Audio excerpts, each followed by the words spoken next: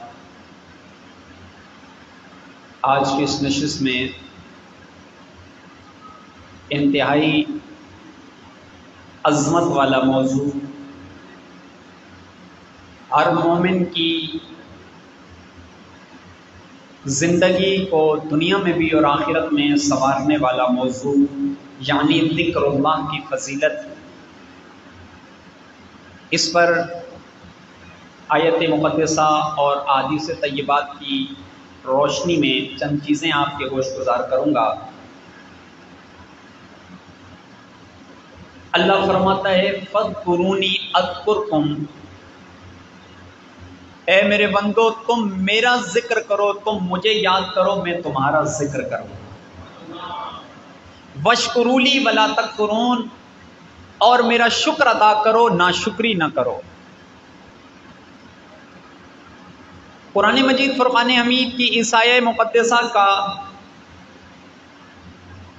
اگر ہم ایک اس کی سمری دیکھیں اور خلاصہ دیکھیں کہ اللہ فرماتا ہے تم میرا ذکر کرو، میں تمہارا ذکر کروں گا. اب اللہ کا ذکر ہم کرتے ہیں اللہ اللہ کر کے، یا سبحان اللہ کہہ کے، یا کلمہ شریف پڑھ کے ہم رب کا ذکر کرتے ہیں. یہ تو ہماری سمجھ میں آ گئی بات. اللہ فرماتا ہے تم میرا ذکر کرو، میں تمہارا ذکر کروں گا. تو رب ہمارا ذکر کیسے کرے گا؟ تو اس حوالے سے صوفیہ فرماتے ہیں کہ ویسے تو دیکھیں جب ہم کسی کا ذکر کرتے ہیں، عام بندے کا ذکر بھی کریں، ہم کہتے ہیں کہ فلاں بندہ اتنی نمازیں پڑھتا ہے، اتنے نوافل پڑھتا ہے، اتنے صدقات و خیرات کرتا ہے. اگر 5 منٹ میں فضیلتیں بیان کروں تو آپ کہیں گے کہ فلاں بندہ ہے کون؟ تو پتہ چلا جس کا ذکر کیا جائے اس مذکور کا نام پتہ ہونا چاہیے. جیسے ہم اللہ کا ذکر کرتے ہیں تو اللہ کا نام ذکر کرتے ہیں.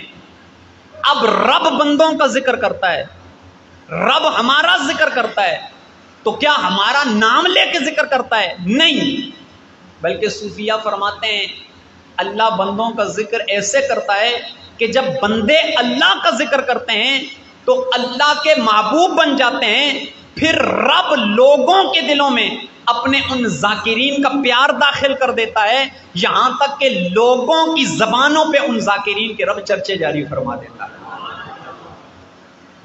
اور دوسرا یہ بھی مفہوم بیان کیا گیا کہ جب بندے اللہ کا ذکر کرتے ہیں تو اللہ تعالیٰ اگر بندوں میں رہ کے رب کا ذکر کریں تو رب اپنے پاس، رب کے ہاں جو فرشتے ہیں ان فرشتوں کے سامنے اللہ اپنے ان ذاکرین کا ذکر فرماتا ہے. ذکر اللہ کے حوالے سے یہ موضوع اس لیے بھی میرا انشاءاللہ آگے جا کے 2-3 روایات آپ کو سناؤں گا، آپ کی طبیعت خوش ہو جائے گی. ہم درود شریف کی کثرت کرتے ہیں، بہت اچھی بات ہے، لیکن اپنے معمول کے اوراد میں ہمیں ذکر اللہ کے حوالے سے بھی چند تسبیحات اپنے ورد زبان بنانی چاہیے. یقیناً مجھے امید ہے کہ آپ لوگ درود شریف کی کثرت کے ساتھ ساتھ اور بھی ذکر اذکار ضرور کرتے ہوں گے، لیکن یاد رکھیں کہ درود شریف پڑھنا اگر ہر وقت پڑھیں اچھی بات ہے. میں یہ نہیں کہتا کہ اگر درود شریف اگر آپ پڑھتے ہیں تو وہ چھوڑ کے ذکر اللہ کریں، لیکن کوشش کریں کہ درود شریف کے ساتھ ساتھ دیگر اذکار کو بھی اپنا معمول بنائیں. انشاءاللہ اس کی بڑی برکتیں ملے گی. آئیے چند روایات سنیے. میرے مصطفیٰ کریم نے ارشاد فرمایا، ترمذی کی حدیث پاک ہے، میرے کریم آقا نبی کریم رؤوف الرحیم صلی اللہ تعالی علیہ وسلم میرے آقا فرماتے ہیں جو شخص یہ ذکر کرتا ہے یعنی سبحان اللہ و بحمدہ، جو شخص دن کے وقت اگر 100 مرتبہ اس کا ورد کرتا ہے، اگر اس کے گناہ سمندر کی جھاگ کے برابر ہوں تو بھی اللہ اس کے گناہوں کو معاف فرما دیتا ہے. ایک اور میرے آقا کی حدیث پاک ہے، میرے آقا فرماتے ہیں کلمتان خفیفتان علی اللسان ثقیلتان علی اللسان۔ میرے آقا نے فرمایا دو کلمے ایسے ہیں جو زبان پہ ہلکے ہیں، پل کل قیامت والے دن میزان پہ بھاری ہوں گے۔ یا نبی اللہ وہ کون سے کلمے؟ فرمایا سبحان اللہ و بحمدہ سبحان اللہ العظیم۔ فرمایا یہ دو کلمے جو بظاہر تو ہلکے ہیں، انہیں پڑھنے میں زیادہ مشقت نہیں ہوتی، لیکن قیامت والے دن ان کا وزن اتنا ہوگا کہ جس پلڑے میں یہ رکھے جائیں گے وہ پلڑا بھاری ہو جائے گا۔ تو پھر مل کے پڑھیے نا کہ لا الہ الا اللہ لا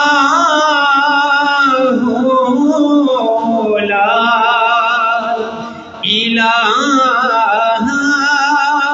الا اللہ۔ مل کے پڑھیے لا الہ الا اللہ لا الہ۔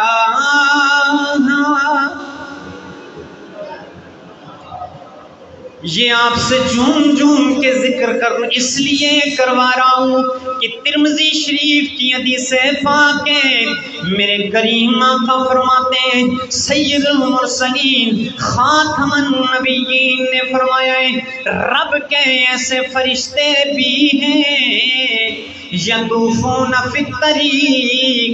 طاف یطوف، طواف کا معنی یہ ہوتا ہے چکر لگانا، یعنی رب کے فرشتے ایسے ہیں جو زمین میں چکر لگاتے ہیں۔ یلتمسون مجالس الذکر، وہ ذکر کی محفلوں کو تلاش کرتے ہیں۔ اگر کسی بستی کے اندر انہیں ذاکرین مل جائیں، ذکر کرنے والے مل جائیں، میری آقا نے فرمایا ان ذاکرین کی محفل پر آسمان تک رحمت بن کے سایہ کرنے لگتے ہیں۔ پھر جب وہ محفل برخاست ہوتی ہے، وہ فرشتے رب کی بارگاہ میں حاضری دیتے ہیں، عرض کرتے ہیں مولا فلاں بستی کے اندر تیرے فلاں فلاں بندے ذکر میں مشغول تھے، کسی کی زبان پر تو سبحان اللہ کی صدائیں تھی، کسی کی زبان پہ لا الہ الا اللہ کے ترانے تھے۔ رب فرماتے ہیں میرے فرشتوں کیا میرے بندوں نے مجھے دیکھا ہے؟ فرشتے کہتے ہیں مولا انہیں نہ تو تیرا دیدار نہیں کیا۔ پھر رب فرماتا ہے اے فرشتوں اگر دیکھ لیتے تو کیا کرتے؟ رب فرشتے عرض کرتے ہیں مولا اگر دیکھ لیتے تو اور بھی زیادہ تیری پاکی بیان کرتے۔ پھر رب فرماتا ہے فرشتوں وہ کس چیز سے پناہ مانگ رہے تھے؟ فرشتے عرض کرتے ہیں مولا جہنم کی آگ سے پناہ مانگ رہے تھے۔ رب فرماتا ہے فرشتوں کیا انہوں نے جہنم کو دیکھا ہے؟ فرشتے کہتے ہیں مولا انہوں نے جہنم کو دیکھی نہیں ہے۔ رب فرماتے ہیں اگر دیکھ لیتے، فرشتے کہتے ہیں مولا دیکھ لیتے تو اور زیادہ نفرت کا اظہار کرتے۔ پھر رب فرماتے ہیں فرشتوں کس شے کو طلب کر رہے تھے؟ فرشتے کہتے ہیں مولا تجھ سے تیری جنت مانگ رہے تھے۔ رب فرماتا ہے فرشتوں کیا انہوں نے میری جنت دیکھی ہے؟ فرشتے کہتے ہیں نا نا نا مولا، انہوں نے تو تیری جنت نہیں دیکھی۔ پھر رب فرماتا ہے فرشتوں اگر جنت دیکھ لیتے تو کیا کرتے؟ فرشتے کہتے ہیں مولا اگر جنت دیکھتے تو اس کے اور زیادہ مشتاق بن جاتے۔ رب فرماتا ہے او میرے فرشتوں، میں تمہیں گواہ بنا کے کہتا ہوں میں نے اپنے ان سارے بندوں کی مغفرت فرما دی ہے۔ فرشتے کہتے ہیں مولا ان میں ایک بندہ ایسا تھا جو تیرے ذکر کرنے کے ارادے سے نہیں آیا تھا، جو تو اپنے کسی کام کی غرض سے آیا تھا، کسی اور معاملے کی غرض سے آیا تھا۔ رب فرماتا ہے فرشتوں وہ بندہ اگر سے اپنی کام کے غرض سے آیا تھا پر میں نے اس کی بھی مغفرت فرما دی ہے، کیونکہ جو ذاکرین کے ساتھ بیٹھنے والا ہے، جو ذکر کی محفلوں میں شرکت کرنے والا ہے، میں اسے بھی محروم نہیں فرماتا۔ واقعی جہاں اللہ کا ذکر ہوتا ہے تو وہاں رب کی رحمتوں کا نزول ہوتا ہے۔ اور ایک روایت کا مفہوم ہے جب اللہ کے بندے اللہ کا ذکر کرتے روتے ہیں نا، میرے نبی نے فرمایا اگر روئیں تو آنکھ سے آنسو نکلے، اور اس آنکھ کے آنسو سے اگر پلک کا ایک ذرہ بھی اگر گیلا ہو جائے تو کل قیامت والے دن وہ بال کہے گا اے مولا یا تو مجھے اس کی آنکھ سے نکال دے یا تو اسے بھی میرے ساتھ جنت میں داخل کر دے۔ اور یاد رکھیں ایک تو اپنے اوراد میں یہ بھی شامل کر دیں سبحان اللہ وبحمدہ سبحان اللہ العظیم، اور دوسرا کتنا ہی اچھا ہو کہ ہم صبح فجر کی نماز جماعت سے پڑھیں، اس کے بعد یاسین شریف پڑھیں۔ میرے کریم نبی نے فرمایا ہر شے کا ایک دل ہوتا ہے، فرمایا لوگوں سنو قرآن کا دل یاسین ہے، فرمایا جس نے ایک دفعہ یاسین شریف پڑھی اللہ اسے 10 قرآن پڑھنے کا ثواب عطا فرماتا ہے، اور فرمایا کہ جو بندہ دن کے آغاز میں یاسین شریف پڑھتا ہے اللہ تعالیٰ اس کی ساری حاجتیں پوری فرما دیتا ہے۔ اللہ تبارک و تعالی ہم سب کو ذکر کی توفیق عطا فرمائے اور ہمیں ایسا دل عطا فرمائے کہ جو رب کے ذکر میں تڑپتا رہے، اور درود شریف کے ساتھ ساتھ ہمیں اللہ تبارک و تعالیٰ کے اسماء گرامیہ اور دیگر جو احادیث طیبات کے اندر ذکر کے حوالے سے الفاظ موجود ہیں انہیں ہمیں اپنا ورد زبان بنانے کی توفیق عطا فرمائے۔ وآخر دعوانا ان الحمد للہ رب العالمین۔